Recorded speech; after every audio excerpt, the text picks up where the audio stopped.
नमस्ते दोस्तों। एनएसटीवी horror stories में आपका स्वागत है। आज हम आपके लिए दो कहानियां लाए हैं। तो चलिए बढ़ते हैं आज की कहानियों की ओर। हमारी पहली कहानी है विश्व प्रसिद्ध हॉन्टेड हाउस। प्रेत से जुड़ा कोई भी लेख, कहानी या फिर फिल्म इंसानी मस्तिष्क को सबसे पहले और सबसे ज्यादा आकर्षित करते हैं।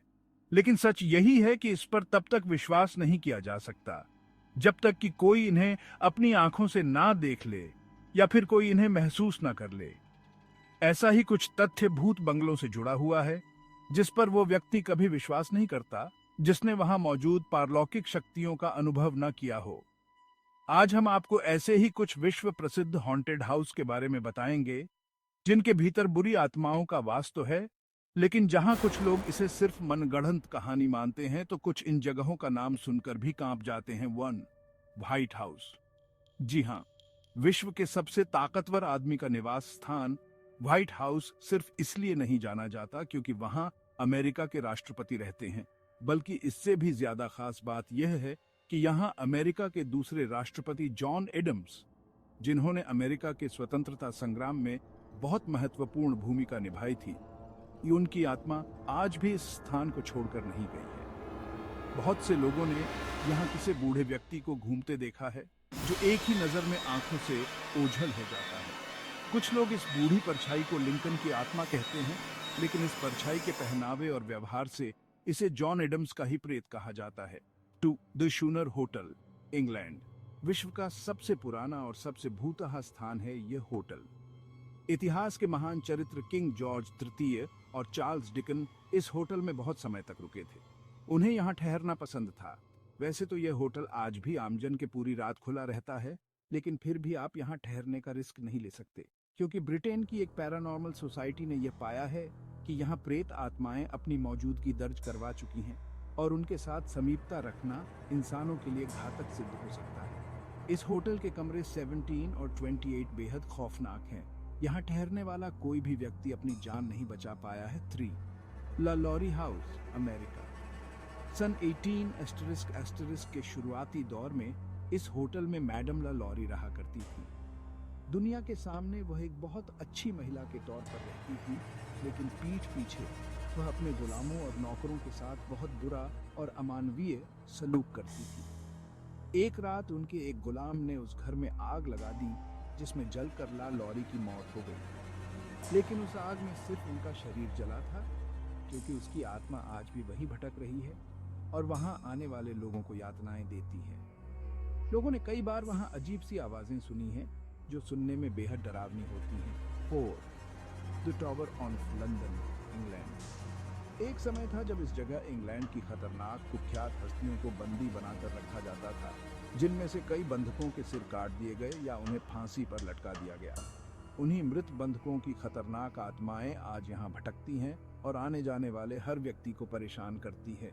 लोगों ने कई बार यहाँ दर्द से चीखने चिल्लाने की आवाजें सुनी हैं और कटे सिर वाले शरीर को घूमते हुए देखा है।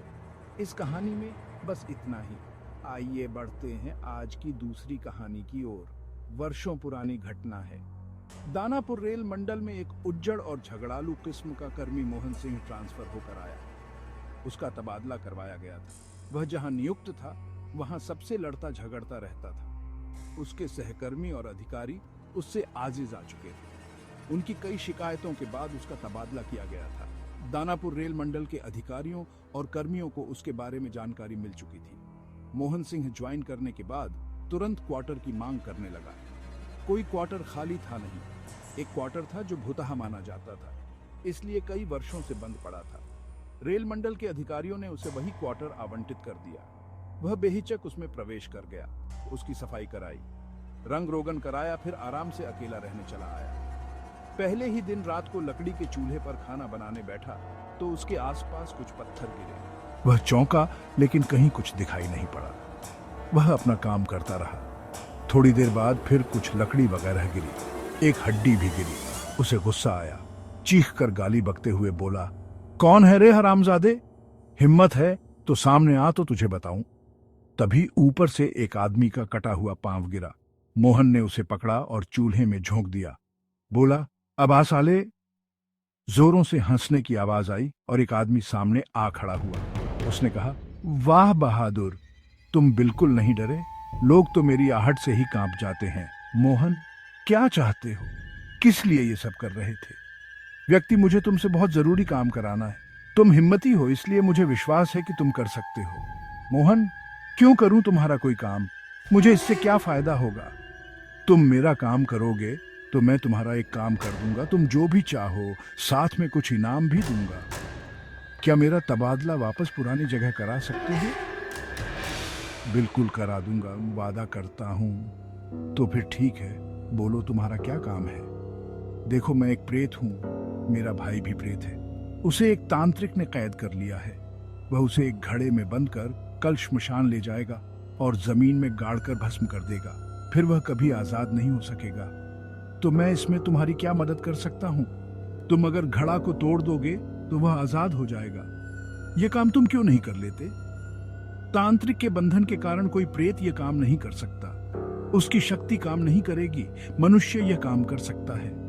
इसीलिए मैं कोई साहसी आदमी ढूंढ रहा था। ठीक है, मैं यह कर दूंगा, लेकिन मेरा तबादला कब कराओगे? मेरा काम होने के 1 हफ्ते के अंदर तुम्हारा काम हो जाएगा।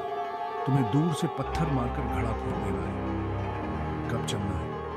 आज से ठीक 3 दिन बाद मैं रात के 1 बजे तुम्हें श्मशान के रास्ते में ले चलूंगा, जिधर से वह घड़ा लेकर गुजरेगा। ठीक है, मैं तैयार रहूंगा। तीसरे दिन रात के वक्त प्रेत नियत समय पर आया और मोहन को लेकर सुनसान इलाके में ले गया। थोड़ी देर बाद कुछ लोगों के आने की आहट मिली। मोहन ने देखा एक आदमी सिर पर घड़ा लिए जा रहा है। प्रेत ने इशारा किया। उसने जेब से पत्थर निकाला और निशाना लेकर जोर से घड़े पर दे मारा। निशाना सटीक बैठा। घड़ा फूट गया। जोरों के अट्टहास के साथ एक रोशनी सी उड़ती हुई हवा में विलीन हो गई। प्रेत ने खुश होकर मोहन से कहा, धन्यवाद, तुमने मेरे भाई को आजाद करा दिया। अब मैं तुरंत तुम्हारा काम कराऊंगा। तुम्हारे क्वार्टर में कोई भी आकर रहेगा, उसे तंग नहीं करूंगा। तुम जब याद करोगे तुम्हारे पास आ जाऊंगा। अगले दिन रेल मंडल के कार्मिक विभाग के अधिकारी के पास प्रेत पहुंचा और मोहन का तबादला करने को कहा। अधिकारी ने आनाकानी की और पूछा कि तुम कौन हो? तुम्हारी पैरवी क्यों सुनूं? प्रेत ने कहा कि सोच विचार कर लीजिए, मैं फिर मिलूंगा। इसके बाद वह गायब हो गया। अधिकारी हैरान रह गया कि वह अचानक गायब कैसे हो गया। उसी रात अधिकारी जब अपने क्वार्टर में सोया हुआ था, प्रेत ने उसे झकझोर कर उठाया। वह भौंचक रह गया। प्रेत, तुम्हारे घर के दरवाजे खिड़कियां सब बंद हैं, फिर भी मैं अंदर आ गया। इसी तरह चला भी जाऊंगा। समझे मैं कौन हूं? मैं कुछ भी कर सकता हूं। जिंदा रहना चाहते हो तो मेरी बात माननी ही पड़ेगी। मरना चाहते हो तो कोई बात नहीं। मैं अंतिम वार्निंग दे रहा हूं। कल उसका तबादला का ऑर्डर निकलेगा नहीं तो परसों तुम्हारी अर्थी निकलेगी। सोच लो क्या करना है। और वह गायब हो गया। अधिकारी मारे भय के कांपने लगा। रात भर नींद नहीं आई। सुबह ऑफिस पहुंचा तो सबसे पहले तबादला का लेटर तैयार कराया। इधर सुबह के वक्त जब मोहन सिंह उठा तो बिस्तर पर 10,000 रुपयों की गड्डी दिखाई पड़ी। वह समझ गया कि उसका इनाम है। ऑफिस पहुंचा तो पता चला कि उसका तबादला आदेश निकल चुका है। वह वापस धनबाद रेल मंडल भेजा जा रहा है। इस कहानी में बस इतना ही। अगली कहानी के साथ मिलते हैं। अगर आपको वीडियो पसंद आया हो तो वीडियो को लाइक और चैनल को सब्सक्राइब करना न भूलें। धन्यवाद।